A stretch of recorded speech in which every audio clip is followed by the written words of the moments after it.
ابھی جو قرآن پاک کی آیت کریمہ آپ کے سامنے بیان کی، یا ایھا الذین آمنوا ادخلوا فی السلم کافہ، اس کا مطلب یہ ہے کہ اے ایمان والو پورے کے پورے اسلام میں داخل ہو جاؤ،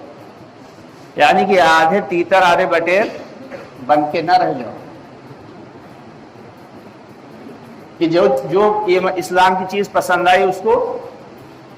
لے لیا اور جو تھوڑا سا مشکل لگی اس کو چھوڑ دیا، یہ اللہ کو پسند نہیں،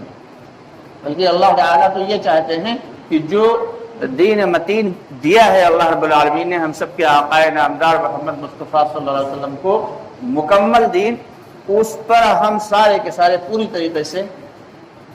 پابند ہو جائیں۔ یہ زندگی ہماری دوست تو نہیں ہے، بظاہر تو یہ لگتا ہے کہ یہ زندگی جو ہے یہ ہماری ہے، لیکن در حقیقت ہر سانس اللہ کی دی ہوئی ہے، خون کا ایک ایک قطرہ اللہ کا دیا ہوا ہے، ہر نعمت اللہ کی دی ہوئی ہے، چاہے وہ جسمانی نعمت ہو چاہے وہ مالی نعمت ہو، دنیا کی تمام تر چیزیں جو ہمیں دی گئی ہیں وہ ساری کی ساری اللہ کی جانب سے ہے، اور اللہ جب چاہتے ہیں تب لے لیتے ہیں۔ کسی انسان سے اگر اس کی آنکھ لے لی جائے تب اس سے اس آنکھ کی دیکھنے کی نعمت کو پوچھئے تو وہ بتائے گا، کسی شخص سے اگر اس کی زبان کی یعنی بولنے کی طاقت کو چھین لیا جائے تب اس سے آپ، تو اس سے ظاہر یہ ہوتا ہے کہ یہ چیزیں ساری کی ساری جو ہیں یہ ہماری نہیں ہیں، یہ سب کچھ اللہ رب العالمین کا، اور اللہ چاہتے ہیں کہ جیسے ہم نے تم کو یہ چیزیں دی ہیں اور جیسے بتایا ہے ان کا استعمال ویسے ہی کریں، کہ آنکھیں دی ہیں تو آنکھوں کا صحیح استعمال ہو، زبان دی ہے تو زبان کا صحیح استعمال ہو، ہاتھ پاؤں دیے ہیں اور دماغ دیا ہے تو ان کا صحیح استعمال ہو، لیکن اگر ان کا صحیح استعمال دوستوں نہیں کریں گے تو پھر یہی اللہ کے یہاں پکڑ، یہ پکڑ کا ذریعہ بنے گا۔ آج اللہ رب العالمین کے یہاں یہ نہیں پوچھا جائے گا کہ تمہاری داڑھی چھوٹی تھی یا بڑی تھی، یہ نہیں پوچھا جائے گا تمہارا پائجامہ ٹخنوں سے نیچے تھا یا اوپر تھا، یہ نہیں پوچھا جائے گا تم نے کرتا پائجامہ پہنتے تھے یا پینٹ شرٹ پہنتے تھے۔ سب سے پہلا سوال یہ ہوگا کہ جو قرآن ہم نے تم کو دیا تھا وہ سب سے بڑی نعمت تھی، تم نے اس قرآن کو کتنا سیکھا اور کتنا اس پہ عمل کیا؟ اللہ رب العالمین نے یہ جو قرآن دیا ہے یہ ایک پورا کا پورا لائف سٹائل ہے، زندگی گزارنے کا ایک طریقہ ہے،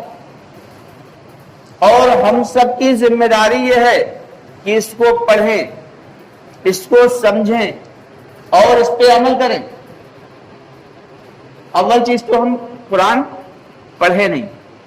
اور اگر پڑھے ہوئے ہیں تو اس کو سمجھتے نہیں، اور اگر سمجھتے بھی ہیں تو اس پہ عمل نہیں کرتے۔ تو سب سے بڑی ہماری کمی یہ ہے کہ ہم سب کو عربی زبان اور اتنی تو سیکھنا ہی چاہیے کہ جتنا کہ اس کو سمجھ سکے، قرآن پاک کو سمجھ سکے۔ کہ امام صاحب کیا پڑھ رہے ہیں نماز میں، کم از کم یہ ہماری سمجھ میں آنا چاہیے کہ جمعے میں جو خطبہ پڑھا گیا اس خطبے کا مطلب کیا تھا۔ حافظ صاحب اگر ہیں تو وہ کافی نہیں، عالم ہونا چاہیے، امام جو ہے عالم، اور سننے والے بھی عالم ہوں۔ لیکن ظاہر سی بات ہے تو سند یافتہ سب عالم نہیں بن سکتے، لیکن اتنا قرآن کو سیکھنا جتنا کہ قرآن کا حق ہے یہ ہم سب کی ذمہ داری ہے۔ جو نماز میں پڑھا جاتا ہے اس کو سمجھتے ہوئے ہم سنیں کہ امام صاحب جو پڑھ رہے ہیں، ادھر امام صاحب تو پڑھ رہے ہیں وہ تو سمجھ رہے ہیں، لیکن ہم جو سن رہے ہیں تو ہم نہیں سمجھ رہے۔ تو سب سے بڑی ہماری غلطی آج جو ہمارے اوپر دباؤ ہے، آج جو ہمارے اوپر حالات ہیں، آج جو ہمارے اوپر پریشانیاں ہیں، اس کا سب سے بڑا ریزن یہی کہ ہم نے قرآن کو چھوڑ دیا، اٹھا کے تاپ پہ رکھ دیا، سب سے بلند جگہ خوبصورت سے جزدان میں لپیٹ کے اٹھا کے رکھ دیا، اور یہ سمجھ رہے کہ ہم بڑی اس کی عزت کر رہے ہیں۔ عزت یہ نہیں ہے قرآن کی کہ اس کو بہترین سے سرخ جزدان میں لپیٹ کے رکھ دیا جائے، بلکہ عزت یہ ہے اس کی، اور اس کا حق یہ ہے کہ قرآن کو پڑھا جائے اور سمجھا جائے۔ آج حالات آتے ہیں، ہر آدمی حالات کا رونا رو رہا ہے، کہ یہ مشکلیں آ رہی وہ مشکلیں، بے شک یہ مشکلیں آئیں گی۔ مولانا سجاد نوانی صاحب اکثر بیان میں کہا کرتے ہیں کہ ابھی تو کم ہیں، ابھی آگے آنے والے وقت میں اور زیادہ مشکلیں آئیں گی، اور اس کا سب سے بڑی جو غلطی ہماری یہ ہے کہ ہم قرآن کو ہم نے تاپ پہ رکھ دیا اٹھا کے، قرآن کو ہم نہیں سمجھ رہے، اور دوسری چیز یہ ہے کہ اپنے بچوں کو دین نہیں سکھا رہے۔ دنیا کے اعتبار سے تھوڑا بہت تو بیداری آئی ہمارے اندر کہ دنیا کی تعلیم، ورنہ دیکھ لیں آج کل جو اپنے محلے ہیں، محلے میں بچوں کو 10,000 کا موبائل دلا دینا ماں باپ کے لیے بہت آسان، اور 5,000 روپے فیس اسکول کی دینا یہ بہت مشکل۔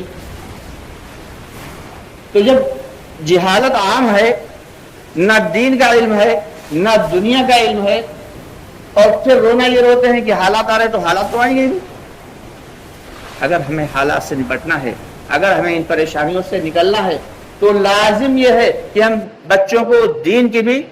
تعلیم دیں اور دنیا کی بھی تعلیم دیں۔ یہ کافی نہیں کہ صرف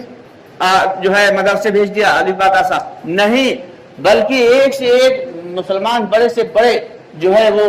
سائنسداں گزرے ہیں، بڑے بڑے دانشور گزرے ہیں، لیکن انہوں نے پڑھائی کی، انہوں نے علم حاصل کیا، تو اللہ تعالیٰ نے جب تک ہم علم حاصل کرتے رہے تو اللہ نے ہمیں دنیا میں بھی عزت دی، اور دنیا کی جو چیزیں تھیں وہ ہماری نگرانی میں دے دی۔ لیکن جب ہم علم کی طرف سے غافل ہوئے تو پھر اللہ تعالیٰ نے کیا کیا کہ جن لوگوں نے علم حاصل کیا تھا ان کو وہ چیزیں دے دی۔ تو سب سے بڑی ہماری ذمہ داری دوستو یہ ہے کہ اپنے بچوں کی تربیت کریں، روزانہ ان کو لے کے روزانہ بچوں کو بیٹھیں اور ان کو دین کی تعلیم دیں، اپنی ہسٹری بتائیں کہ ہم کیا تھے، ہم سب کے آقا نامدار صلی اللہ علیہ وسلم اور صحابہ کرام رضی اللہ تعالیٰ عنہم اجمعین کے قصے سنائیں، تاکہ ان کے اندر ایمانی جذبہ بیدار ہو۔ لیکن اس کے لیے ہمارے پاس دوستو فرصت نہیں، ہم مال کمانے میں لگے ہوئے ہیں، ہم دوسری لغویات میں لگے ہوئے ہیں، ہم دوسرے معاملات میں لگے ہوئے ہیں، لیکن جو اصل چیز تھی، جو آنے والی نسل ہے، وہ ہماری کیسے بنے، اس کی ہم نے فکر کرنا چھوڑ دیا۔ ترکی میں ایک کہاوت ہے کہ جب مسجد میں نماز ہوتی ہو اور پیچھے سے بچوں کی لڑنے اور چلانے کی آواز نہ آئے تو پھر فکر مند ہو جاؤ کہ آنے والی نسل جو ہے وہ نمازی ہوگی یا نہیں ہوگی۔ یعنی کہ پیچھے اگر عام طور سے ہمارے یہاں کیا ہوتا ہے، بچے اگر نماز پڑھنے آئے وہ تھوڑی سی شرارت کر رہے ہیں، حالانکہ ان پہ کوئی بھی گناہ نہیں پڑتا۔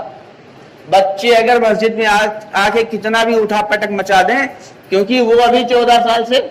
بالغ نہیں ہوئے، ان پہ کوئی گناہ نہیں، لیکن ان پہ چلانے والے اور ان کو ڈانٹ کے بھگانے والے وہ گنہگار ہوتے ہیں۔